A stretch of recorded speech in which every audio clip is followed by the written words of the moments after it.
Em visita a uma cidade devastada por incêndios nesta quinta-feira, 2, o primeiro-ministro australiano, Scott Morrison, foi duramente questionado pela população local. Em Cobargo, no estado de New South Wales, a raiva era palpável. Mas mais constrangedores e, por isso, alvo de maior atenção foram dois encontros menos barulhentos. Em um deles, Morrison se aproximou de uma mulher e perguntou a ela: "Como vai?" Quando ela evitou apertar sua mão, ele se abaixou e segurou a mão dela, forçando um estranho aperto de mãos. Depois que um bombeiro também se recusou a apertar sua mão, Morrison disse a seus assessores: "Digam àquele rapaz que eu sinto muito. Tenho certeza de que ele está apenas cansado." Ele, então, ouviu de uma autoridade local: Não, ele perdeu sua casa." As interações, todas filmadas e bastante compartilhadas online, voltaram a colocar Morrison no centro da ira popular pela forma como ele vem lidando com os incêndios florestais sem precedentes que atingem o país. O primeiro-ministro é acusado de estar sendo negligente perante a crise e passou, inclusive, alguns dias de férias no Havaí e também tem sido criticado por subestimar os efeitos do aquecimento global nos incidentes. Desde setembro, os incêndios já deixaram 19 mortos, destruíram mais de casas e devastaram milhões de hectares. Embora a atenção esteja centrada em New South Wales, o estado mais atingido, todas as regiões do país foram afetadas. A fumaça se espalhou por cidades do Sudeste, a área mais populosa da Austrália, prejudicando a qualidade do ar para milhares de pessoas. Estima-se que milhões de animais tenham morrido, e que o custo econômico do desastre seja gigantesco. O apoio popular aos bombeiros, em sua maioria voluntários, que vem lutando contra chamas em regiões cujo tamanho se assemelha ao de pequenos países, tornou-se unanimidade no país. 3 deles morreram em serviço. Para os críticos do primeiro-ministro, esses agentes são um exemplo de liderança. Nesta sexta, 3, um membro destacado do partido de Morrison fez uma crítica pública à sua atuação.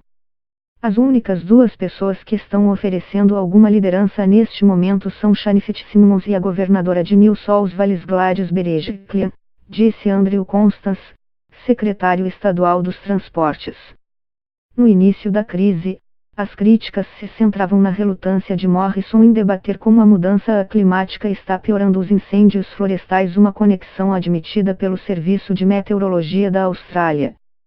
Embora tenha, desde então, admitido a contribuição do fenômeno, o líder conservador ainda sustenta que não há ligação direta entre o fogo e suas políticas para o clima. Mas, conforme o fogo se espalhava, Morrison passou a ser acusado de desaparecer ocasionalmente. No mês passado, tirou férias no Havaí com a família enquanto os incêndios se intensificavam. Ele se desculpou, mais tarde, pela grande ansiedade causada pela viagem.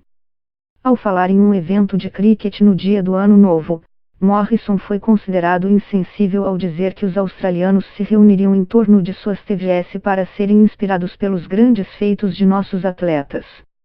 Parte da população pede ainda que o governo direcione mais recursos para os corpos de bombeiros do país, amplamente não remunerados, citando uma pressão extraordinária sobre os recursos e argumentando que comunidades menores são desfavorecidas. Um grupo de ex-chefes dos serviços defende que o país precisa de uma nova estratégia de longo prazo contra incêndios, e criticam o primeiro-ministro por se recusar a encontrá-los. Depois de dizer inicialmente que os bombeiros estão trabalhando porque querem, Morrison prometeu compensar financeiramente os voluntários que faltaram a seus trabalhos para ajudar, e disse que direcionará 11 milhões de dólares australianos, 7,7 milhões de dólares, para financiar aviões que combatam o fogo. Ele tem recusado os novos pedidos de recursos, mas elogia a atuação dos bombeiros com frequência. Para o político, uma seca prolongada é a principal razão da proporção tomada pelos incêndios. Quando questionado nesta sexta-feira sobre o motivo de estar sendo contestado em público, ele afirmou à Rádio 3AW: "As pessoas estão tristes e com raiva. Se estão nervosas comigo ou com a situação, o que importa é que estão sofrendo. Ele defende que a Austrália vai cumprir suas metas climáticas, afirmação contestada pelas Nações Unidas e outras entidades, mas diz que medidas adicionais não podem ocorrer às custas de cortes irresponsáveis de vagas de trabalho na indústria de combustíveis fósseis. Morrison pediu aos australianos que não cedam ao pânico e já disse repetidamente que cada estado tem de ser responsável por sua estratégia de emergência. A melhor tática é deixar que cada um faça seu trabalho, disse. Seus apoiadores dizem que ele não pode ser responsabilizado por esse tipo de desastre natural que sempre atingiu a Austrália, nem consertar o problema com mudanças bruscas e reativas nas políticas públicas. Morrison foi reconduzido ao cargo em maio após vitória surpreendente nas urnas, levando-o a ser elogiado por muitos como um político perspicaz e instintivo. Mas, para alguns, sua reação aos incêndios despertou incredulidade. Estamos assistindo à destruição de um líder político, e dessa vez pelas suas próprias mãos, tuitou o comentarista político Barry Cassidy. O também comentarista Hugh Remington escreveu: "Nunca vi um primeiro-ministro tão publicamente desprezado durante um desastre nacional." Nem todos os comentários, porém, foram tão críticos. O governador de Vitória, Daniel Andrews, um político trabalhista, agradeceu a Morrison pelo auxílio fornecido ao estado. Liz Innes, prefeita de um condado perto de Cobargo, pediu desculpas ao primeiro-ministro em nome daqueles que o contestaram, segundo a ABC.